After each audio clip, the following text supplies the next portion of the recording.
Shalom and a very warm welcome to each and every one of you who've chosen to join us today for our program called People Making a Difference.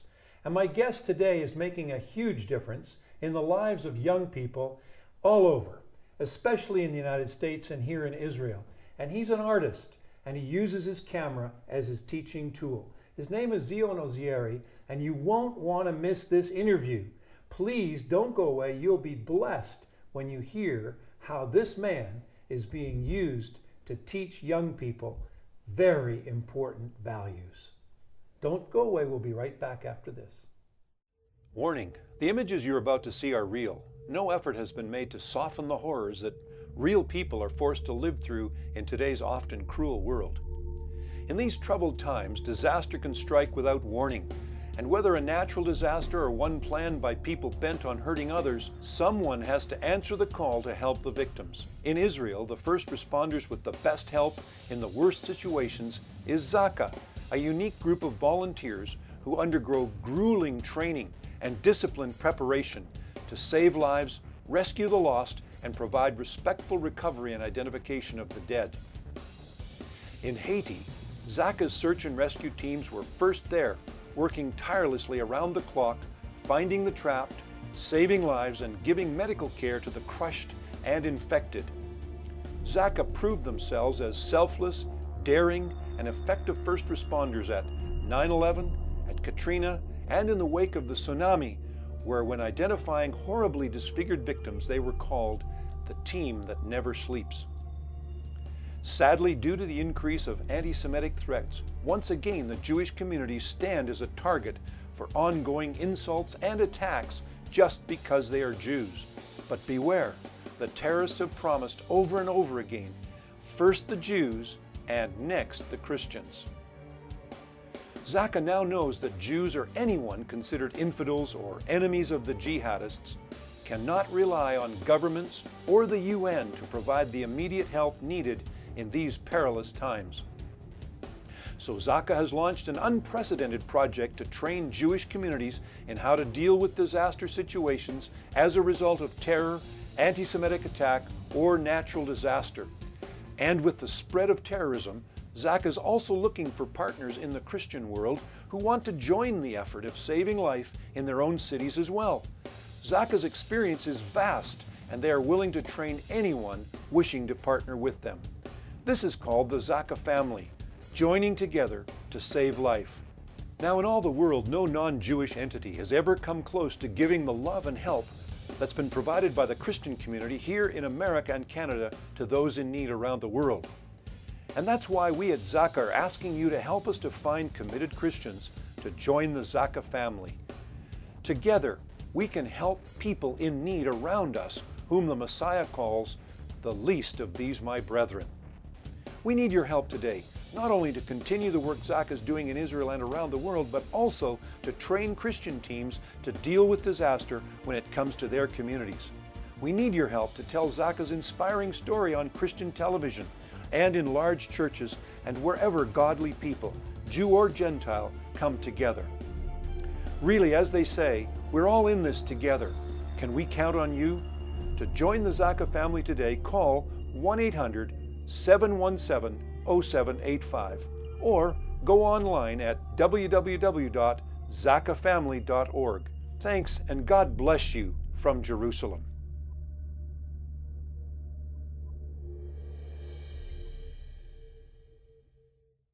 Welcome back, everyone, and thanks for joining us. As I mentioned, my guest today is Zion Ozeri. Thank you so much. Thank you. Zion, you are a man with a mission. And there's an old saying that says, a picture is worth 1,000 words. Now, you're not only an artist who uses your camera, but you're an educator. Tell us a little bit of what you do. Well, I am a photographer that focusing my camera on different Jewish communities around the world, trying to show what is, on one hand, how diverse the Jewish communities are around the world. At the same time, what unites them, what is what's common to all of them. And it's that's my mission, that's where my passion is, yes. And that's what I've been doing for the last 20 years. Now, you in other words, you're a photographer, but you discovered something, and that is to get other people, especially young people, inspired to use the camera. But what do you want them to take? What kind of pictures? Well, I want them, number one, since because of this digital age, because of the revolution in communication that the digital age brought to us, Yeah. So I'm saying and thinking, if students are already there, why not use it for education? Mm-hmm. Because my claim, or what I think, is that we have been teaching traditionally for a long, long time. And I'm thinking most of our teaching is really, is intellectual exercise. Yeah. It's cerebral. Yeah. And I'm saying, why not use not only the cerebral, but also the emotions? And art in general, and photography in particular, can do that. So in other words, the kids, instead of sitting there and just taking in a lecture, you hand them a camera, mm-hmm. and then they go out and start to take pictures of what you're trying to teach. Right. They can also use their own cameras, mm-hmm. right? But the idea is to really empower them to reflect. Yeah. We know that almost everybody has a camera. If they don't have a camera, they have a cell phone that has a camera, so it's really out there. So why not use it and think when taking it up? Most people take a camera, and before they think, they start clicking. And what I'm saying is, photography is just a language. So if it is a language, why not use it like we're using a language? Mm-hmm. We think before we say anything. There is also the simple meaning of the word, mm-hmm. and then the nuances that we read in between the lines. Same thing in photography. There is the objective observation, what we see. And then if we think, we can also be nuanced, and also that you can read, mm-hmm. A photograph in a subjective way. Yeah. Now, your family came to Israel from Yemen. Is that correct? Yes, that's correct. My parents immigrated after, in 1949 from Yemen to Israel, okay. and what became to be known as on eagle wings, borrowing from the Bible. Sure.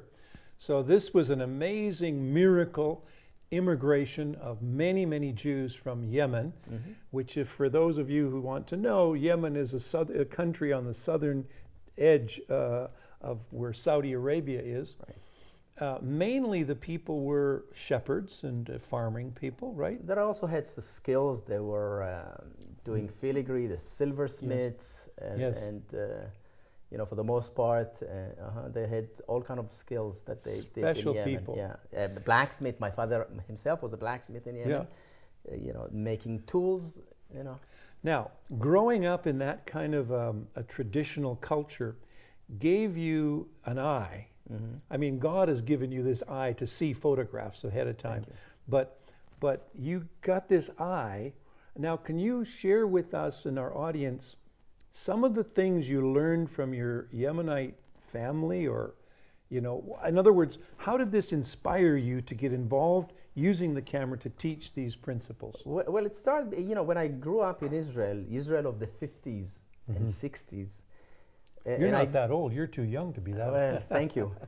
But, Israel was really a country of immigrants. It's still to some extent a country of immigrants. Right. And you're trying to find your identity, your place among all these people that look different. I mean, where I grew up in Ra'anana, in a Ma'abara, or a transition camp back in the 50s, you have Jews from Morocco, from Yemen, from Poland, from Iran, from everywhere.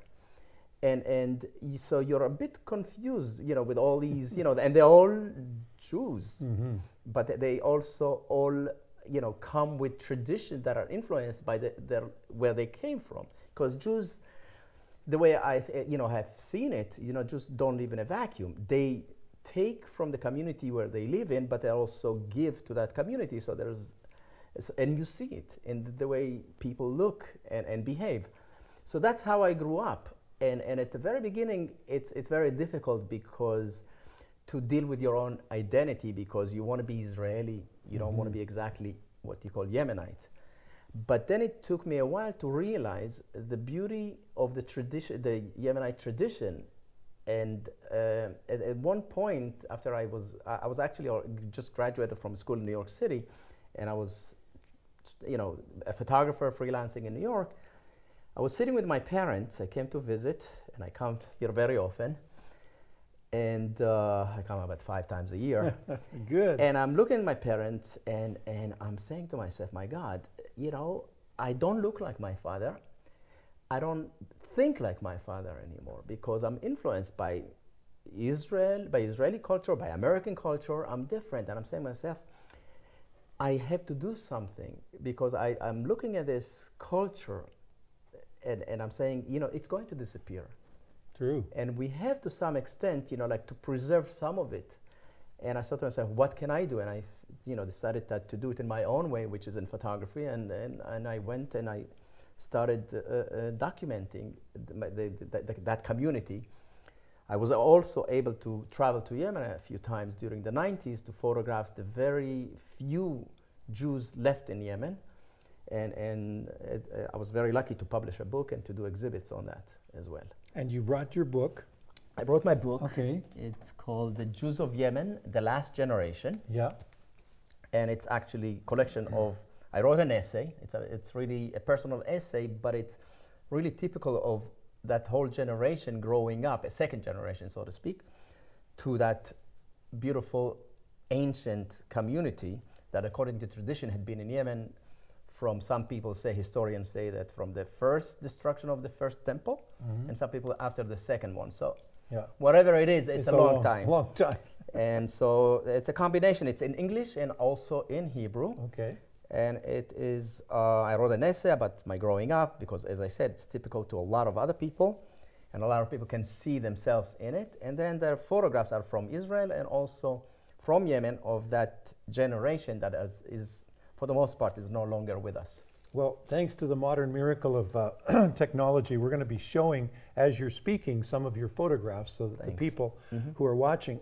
Now, ladies and gentlemen, if you'd like to get this book, I would like to encourage you to please contact us as soon as possible. Right after this show, contact us at the website there is on the screen, www.israelvision.tv, and we will pass on your name to Zion, and he will get a book out to you. What does a book like this cost about? In the United States, I believe, you can get it through Amazon too. It's about $60. 60, okay. In this country is a little less. Yeah. It's about 150 shekels. But the photography is absolutely outstanding. And you just need to see these photos it touches your soul. And that's the thing that I want to express to you, the viewing audience, that your soul is so rich. God has given you an incredible ability to see and then to pass it on. Now, you are incredibly successful in another degree in teaching young people, or getting your curriculum, the Jewish lens, into Jewish schools. Tell us a little bit about that and how that developed. Well, let me just say one thing before I go answer your question. Is really this a project was really a jumping board for me to pursue something that is larger than the Yemenite Jewish community, and really to go and photograph and document other Jewish communities around the world. And that's what I really do now for a living. But with the years, I started seeing more and more the educational value of what I do.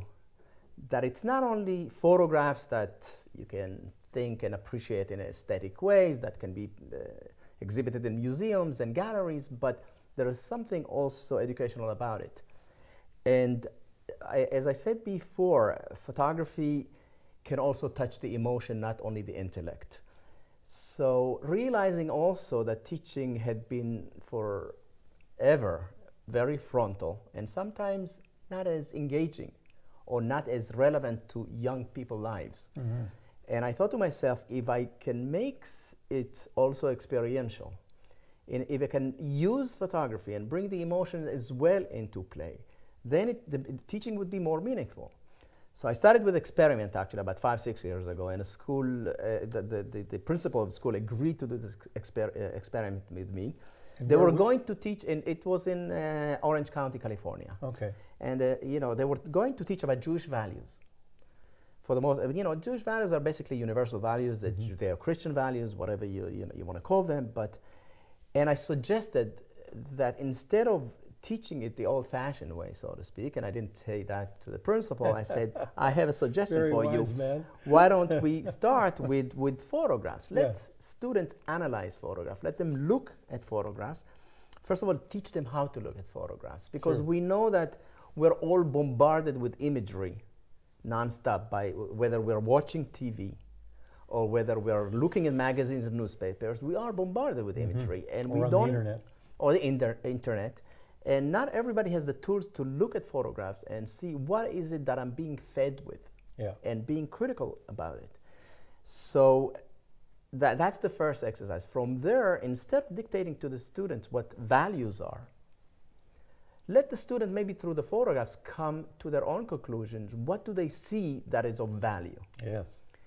And then, only then, let's connect them to our text, whether it's old biblical text or contemporary thinking. Right. And I said to myself, wouldn't that be more effective? And guess what? After I gave this principal a bunch of photographs of mine from around the Jewish world, and a few weeks later I get a phone call and begging me, you must come to, everybody wants to meet you. The teachers, the parents, the students. Yeah. And we want you to teach for a day. So I did go to California, and the experiment just blew me away. And I decided that I have to do something with it. Now, I'm a photographer, I'm not an educator. So I had to find and hire someone that works with museum, works with education, has the knowledge to put things together, images and text. And we worked for months to create what we call the Jewish lens. And at the same time, I also talked to a few schools in New York City. And I was amazed that they were very open. They said, we will do it as a real pilot this time with school in New York City. And it's a history, 5 years old. Now we're in about 150 schools across the country. This was also translated into the Hebrew, and it's in about 50 schools in Israel. And I didn't stop there. I'm already thinking about other development of other programs for all kind of things emanating from the same principles and platform of the Jewish lens. Well, this is so exciting to me as a father and as an educator by TV. Can you give us some specific examples for our audience to see what you're referring to? How does this work in real life with the kids? Sure. If we take I'll give you one example out of many, obviously. You're looking at this photograph. This photograph, if you look at it, it's of two women. And when students look at it to begin with, and we ask them to analyze it, and first of all, objectively, they look at it and say there's two women, one is standing, one is sitting. And they look at the environment and they can reflect on it, and objectively, and then subjectively, what does it make them feel? What do they think? What is the story? And we encourage them to be as creative as possible, or as they want. Because when you're talking about subjective reading of a photograph or an image, you can everyone comes with something that, it being reflected that he or she can see. True. And they really make up whole stories about these two women. Who are they? Where are they? We purposely do not tell them. We don't give them the caption. We don't tell them where in the world it had been photographed. The only thing they know is that it was photographed. It's by me of Jews somewhere in the world. But then they have to analyze it themselves, and we empower them to do this analysis in the class. And it brings the student to really speak among themselves and discuss, argue sometimes, and it's very, very healthy. How do we connect it? And they come up with, the question is, okay, so what values do you see? So some kids they decide that these are two sisters. And they say this one sister is taking the responsibility of a family. Some people see the value of a family. Some people think it's a mother and a daughter. And how, so there's that sense of family, of responsibility to each other, and so on and so forth. They come up with that value by themselves. Then we say, from there we go and we say, what does that mean? And then we say, look, we can bring you some text. that is either ancient or contemporary, speaking about family, speaking about responsibility. You already have said and determined that it is, but this is a photograph. And they're, by the way, they're very curious. They always want to know, where is it and what is the story behind it? So the teacher knows the story behind it, and at the end they get the story. And it's a story that basically it's in Riga, Latvia. And this is a Jewish community center, the only one in town. And I came to this community center, and the first thing that they want me to photograph is the choir. So I said, okay, choir as a choir, it's kind of boring, if I may say, visually, not that exciting. But then as I'm going in the hallway, I see this woman sitting on a bench, the woman who's standing. I see her sitting on a bench on the side, and I was very curious because her face, look at her face. Mm-hmm. There is a whole story there. I knew there's something there. So I walk over with my translator. I don't speak Russian. And I asked through him, I said, can you ask her why is she here? But I also realized that she's holding 2 shopping bags that looked heavier than her. And I said, and it turns out that once a month, these people who are obviously poor come to get some products that are being given to them free. They're gonna have flour, sugar, oil, things like that are given actually by an organization called the JDC, the Joint Distribution Committee. Sure. And I'm thinking to myself, can you ask her where does she live? So she said she doesn't live that far away, but she has to take 3 different buses to come, and it takes her more than an hour to get home. And I'm looking at the bags, and I'm looking at this frail lady, and I'm saying, oh my God, I mean, my heart goes out. Every once in a while it happens. And I say to him, look, we have a car, we have a driver. How long would it take for us to take her home? So he said, 15 minutes probably, not longer than that. I said, so why don't we take her home? So she jumped. She was very, very happy, obviously, and we're taking her home. And as we were driving, I said to her, would you mind if I take the photograph? She said, no, not a problem. And it turns out that she lives with her sister, who had been mentally handicapped from birth. And she's taking care of her sister for all their lives. And I wanted to show the connection. So I was taking quite a few photographs, but this one I chose because it does show the connection, the responsibility, the love, the family, all the values that our kids already discussed. Mm-hmm. And it's obviously can bring you to a very simple biblical, from the segment, that from the very beginning. I mean, here are 2 sisters that are obviously taking, one is taking care of the other. If we look at the first 2 siblings in the Bible, Abel and Cain, it's exactly the opposite. Yeah. Where God is asking, Cain, where is your brother? And he said, am I my brother's keeper? Of course we are. Yeah. Of course we are. This is so rich. Now we've come to the end of our program. Our time is out.